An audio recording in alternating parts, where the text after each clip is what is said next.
Hello and welcome my dear friends and students. After considering what do you mean by galvanometer in a very short manner which is given in our textbook. Now we have to consider certain problems. Why we cannot use galvanometer directly to measure the electric current, that is as a ammeter. तर आपण galvanometer जे आहे ते म्हणजे काय, त्या galvanometer मध्ये simply काय काय असतं हे आपण आधीच्या व्हिडिओ मध्ये बघितलं. आता आपल्याला या व्हिडिओ मध्ये त्याचे प्रॉब्लेम्स बघायचे की galvanometerला आपण इलेक्ट्रिक करंट मोजण्यासाठी डायरेक्टली का वापरू शकत नाही, कोणते प्रॉब्लेम आहेत, मग हे प्रॉब्लेम कसे सॉल्व करण्यात आले, कोणते मॉडिफिकेशन या MCG मूविंग कॉइल galvanometer मध्ये करण्यात आले just to measure the electric current, just to use that moving coil galvanometer directly as a ammeter. So let us consider the problem involved in using galvanometer to measure the electric current. So there are three problems. The first one, as we discussed earlier, the galvanometer has one coil and that coil has particular resistance. आपण आता बघितलं याच्यामध्ये की galvanometer जे आहे या गॅल्व्हनोमीटरला एक coil असतं आणि या कॉइलला काही रेजिस्टन्स असतं. आपल्याला जर कोणत्याही सर्किट मध्ये इलेक्ट्रिक करंट मोजायचा असेल तर त्या डिव्हाइसला आपल्याला त्या सर्किटच्या सिरीज मध्ये त्याला जोडावं लागतं. आणि जेव्हा आपण एखाद्या सर्किटच्या सिरीज मध्ये दुसरा हा मेजरिंग डिव्हाइस इथे जोडू तर त्याच्या इफेक्टिव्ह रेजिस्टन्स मध्ये इनक्रीज होईल. कारण आपण रेजिस्टन्सेस इन सिरीज बघितलं आहे. रेजिस्टन्सेस इन सिरीज मध्ये RS इक्वल टू काय असतं, R1 plus R2 plus R3. जेव्हा आपण वेगवेगळे कंपोनेंट किंवा component along with device series मध्ये जोडतो त्यावेळेला त्याचं जे इफेक्टिव्ह रेजिस्टन्स असतं हे इफेक्टिव्ह रेजिस्टन्स इनक्रीज होतं. मग इफेक्टिव्ह रेजिस्टन्स जर इनक्रीज झाला तर त्यातून जाणारा करंट हा डिक्रीज होईल, which is not desirable. आपल्याला असं डिव्हाइस तयार करायचं की जो त्या सर्किट मधून जाणारा current as it is measure करेल, रीड करेल. त्याला कमी पण करणार नाही, त्याला वाढवणार पण नाही, जास्त पण करणार नाही, ऍज इट इज त्याला प्रॉपरली रीड करणारा डिव्हाइस आपल्याला पाहिजे. म्हणून पहिला प्रॉब्लेम आपण इथे लिहिलेला आहे की जे आपल्या टेक्स्टबुक मध्ये दिलाय. The galvanometer coil has a resistance. Galvanometer has a coil and which has a particular resistance.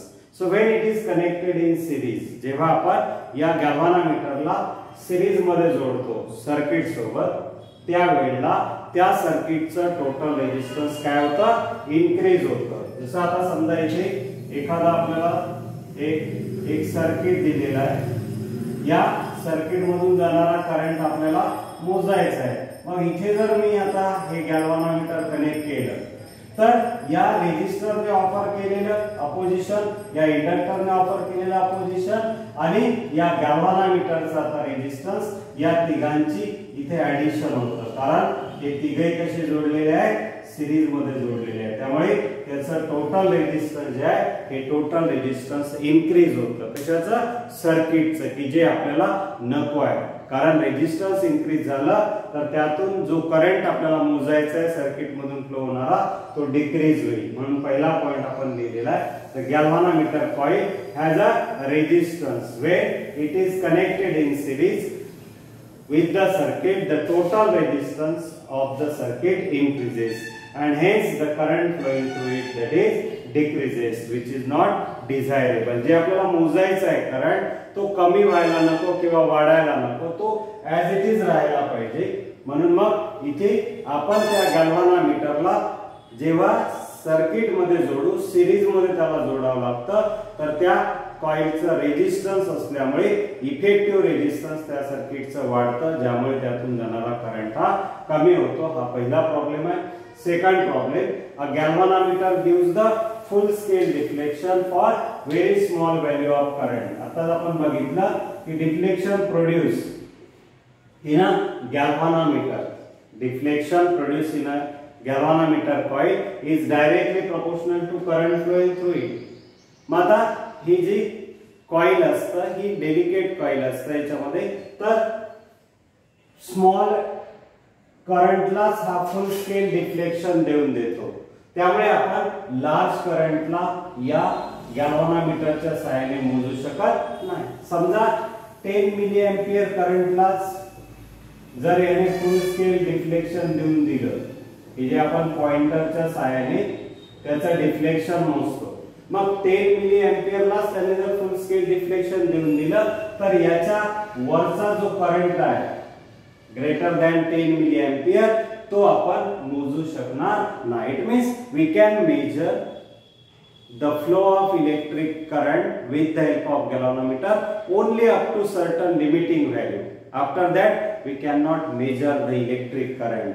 म्हणून मग इथे दिलाय a galvanometer gives the full scale deflection. जेवढी त्याची स्केल आहे तेवढ्या स्केलच्या मॅक्सिमम पॉइंट पर्यंत तो तेव्हाच पोहोचतो जेव्हा स्मॉल करंट त्यातून पास होतो. मग त्याच्या पुढचा करंट जर आपण पास केला तर तो आता त्याच्या पुढे जाऊ शकत नाही, म्हणून इलेक्ट्रिक करंट त्याच्या पुढचा आपण मोजू शकत नाही. म्हणून इथे galvanometer gives the full scale deflection for a very small value of current. That's why we can not measure the large value of current. आणि जर आपण लार्ज करंट त्या कॉइल मधून फ्लो केला तर ते जे सस्पेन्शन फायबर असतं ज्याच्या सहाय्याने ती कॉइल फ्रीली सस्पेंड केली असते between two pole pieces of the magnet, that coil rotate through the greater angle. कारण इथे आहे deflection produce in a coil is directly proportional to current. जितका जास्त करंट फ्लो होईल तेवढं जास्त डिफ्लेक्शन होईल. जितकं जास्त त्या कॉइलचं डिफ्लेक्शन होईल तेवढ्या सस्पेन्शन फायबर मध्ये ट्विस्ट तयार होईल. आणि हा सस्पेन्शन फायबर थिन असतो, डेलिकेट असतो. जर स्ट्रॉंग जर्क जर याला मिळाला तर there is a possibility of breaking, damaging that suspension fibre along with the coil. म्हणून मग इथे दिलाय if large current flow through the coil the galvanometer that is the coil of that galvanometer that get damaged. ती coil ज्याच्या सहाय्याने आपण suspension फायबरच्या सहाय्याने त्याला फ्रीली सस्पेंड केला, सस्पेन्शन फायबर जर ब्रेक झाला, डॅमेज झाला तर ती कॉइल पण ब्रेक होईल. म्हणून मग इथे हेवी करंट त्याच्यामधून आपण पास करू शकत नाही. these are the three problems in direct use of galvanometer as a ammeter. पुन्हा एकदा बघा, पहिला काय प्रॉब्लेम आहे तर galvanometer has a coil which has particular resistance, and when that galvanometer is connected in series with the circuit, total resistance of the circuit increases, which decreases the current which is to be measured. That current which is flowing through the circuit, if it is decreases, which is not desirable. आपल्याला त्या circuit मधून जाणारा current वाढवायचा नाही, कमी करायचा नाही. जो जात आहे त्याला आपल्याला मोजायचा आहे. म्हणून मग इथे त्या गॅल्व्हनोमीटरच्या कॉइलला पर्टिक्युलर रेजिस्टन्स असतं. या गॅल्व्हनोमीटरला जेव्हा आपण सर्किट मध्ये सिरीज मध्ये जोडू तर त्या सर्किटचा रेजिस्टन्स वाढत असल्यामुळे इथे त्या सर्किट मधून जाणारा करंट कमी होतो. हा पहिला प्रॉब्लेम आहे. दूसरा problem, the here galvanometer gives the full scale deflection for very small value of current. That's why we cannot allow any value of current through that galvanometer, because it gives the full scale deflection for very small value of current. We cannot allow the large current to flow through the galvanometer. जर तो अगदी कमी करंटला फुल scale deflection देत असेल तर त्याच्या पुढचा करंट मेजरच करता येणार नाही. आणि तिसरं जे आहे, जर लार्ज करंट आपण त्यामधून पास केला तर ती कॉइल डॅमेज होण्याची पॉसिबिलिटी असते.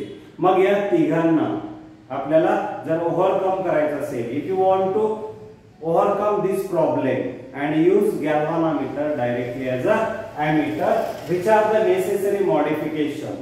मग कोणते मॉडिफिकेशन आपल्याला इथे करावे लागतील तर ते मॉडिफिकेशन आता आपण बघू. Necessary modification to convert MCG into ammeter.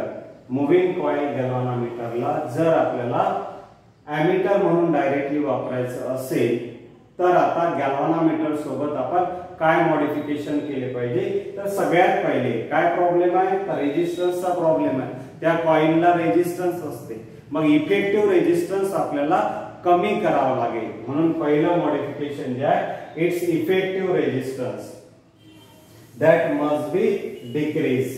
त्याचा इफेक्टिव्ह रेजिस्टन्स काय केलं पाहिजे, कमी केलं पाहिजे. इथे आपल्याला दुसरा पॉइंट दिलेला आहे. पहिला पॉइंट जो दिलाय त्याची जी करंट कॅरिंग कॅपॅसिटी आहे ती आपल्याला डिझायर व्हॅल्यू पर्यंत इन्क्रीज करावी लागेल, की जे इथे दुसरा पॉइंट दिलेला आहे की we can not allow the large current to pass through the galvanometer because for very small value of current it gives the full scale deflection. पहिल्या प्रॉब्लेम नुसार आपल्याला त्याचं इफेक्टिव्ह रेजिस्टन्स जे आहे ते कमी करावं लागेल गॅल्व्हानोमीटरचं. सेकंड, त्याची जी करंट कॅरिंग कॅपॅसिटी आहे ती आपल्याला वाढवावी लागेल. आणि तिसरं, आपल्याला त्या कॉइलला डॅमेज होऊ द्यायचं नाही. So it must be protected from the possible damage which are likely to be the flow of excess current त्यामधून फ्लो होतो, त्यामुळे ती कॉइल डॅमेज होण्याची पॉसिबिलिटी असते.